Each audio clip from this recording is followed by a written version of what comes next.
Bienvenue au jardin des petites ruches.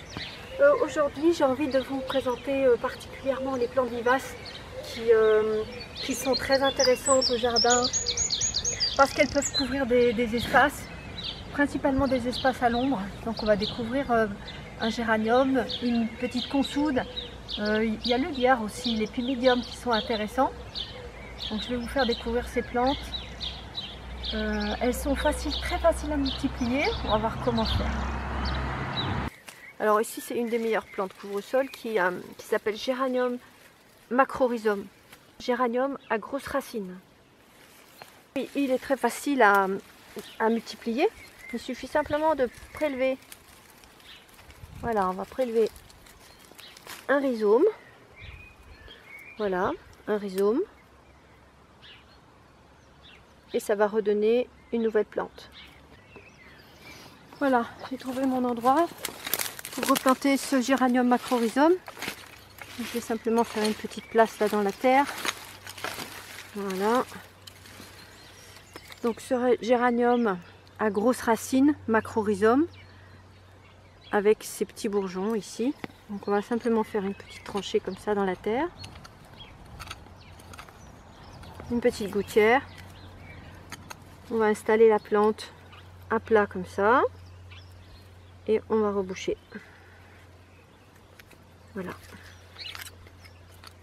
C'est tout simple. On va reboucher, on va arroser. Et donc cette plante va redémarrer et va garnir le sol très rapidement. En quelques mois, elle va avoir fait déjà une petite touffe. On va aller voir une autre plante couvre-sol. Alors ici, on découvre l'épimedium. Épimedium qu'on appelle aussi fleur des elfes. C'est une plante que j'apprécie vraiment beaucoup parce que voilà sa couleur en hiver. Et c'est le froid qui va lui donner cette teinte. Parce qu'au début, ce feuillage, il sort vert. Et puis ensuite, elles prennent cette teinte rouge.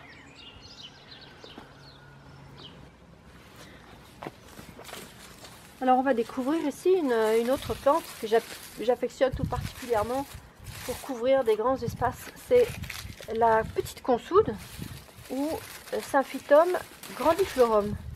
Alors on va voir, elle est un petit peu en fleur ici. Elle commence tout juste à la mi-mars. La voici encore ici dans un autre endroit. Donc on voit qu'elle commence à fleurir à peu près vers la mi-mars. Et dans quelques jours, les bourdons vont venir tous butiner sur ces fleurs. Ils les apprécient beaucoup. Voilà, elle a garni ce coin, qui était un coin vraiment à l'ombre de la maison où rien ne poussait. Donc elle ne sait plus et elle a garni. Avec aussi les primes verts qui aiment le même genre d'endroit. Primes verts, lierre, consoude. Puis elle a tout un tas de feuilles qui ont grillé là pendant l'hiver, qui vont se décomposer et qui vont nourrir le sol, qui vont nourrir les vers et qui vont nourrir les plantes qui sont autour d'elle. Alors cette petite consoude, elle est facile aussi à multiplier. On va sortir, on va prélever un échantillon de cette plante. Voilà. Là, je l'ai coupé. Voilà. Donc c'est un petit peu pareil que notre géranium de tout à l'heure. Voilà, j'ai trouvé un coin. J'ai trouvé un endroit pour installer ma consoude, Symphytum grandiflorum.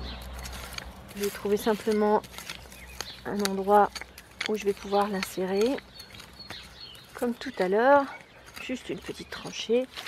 Je dépose ma plante en surface et je vais recouvrir avec de la terre.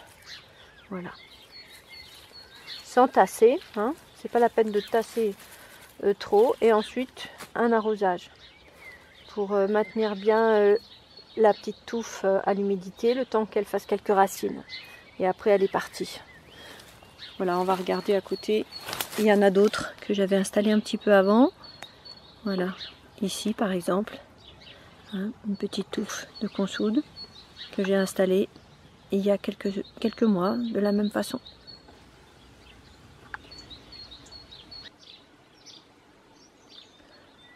Dans ce parterre à l'ombre, nous voyons beaucoup de vivaces différentes.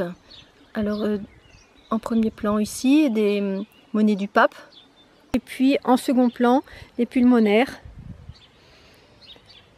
Également des petites jonquilles, des crocus. C'est le décor plein de couleurs, plein de fraîcheur du mois de mars que j'apprécie tout particulièrement. Ici, on a un autre parterre qui se trouve aussi à la mi-ombre. Et puis juste à côté, on va découvrir la ruche. Bon, c'est une ruche, on va dire une ruche de pollinisation, une ruche qui va permettre de polliniser le jardin. Et on voit qu'elle a une belle activité.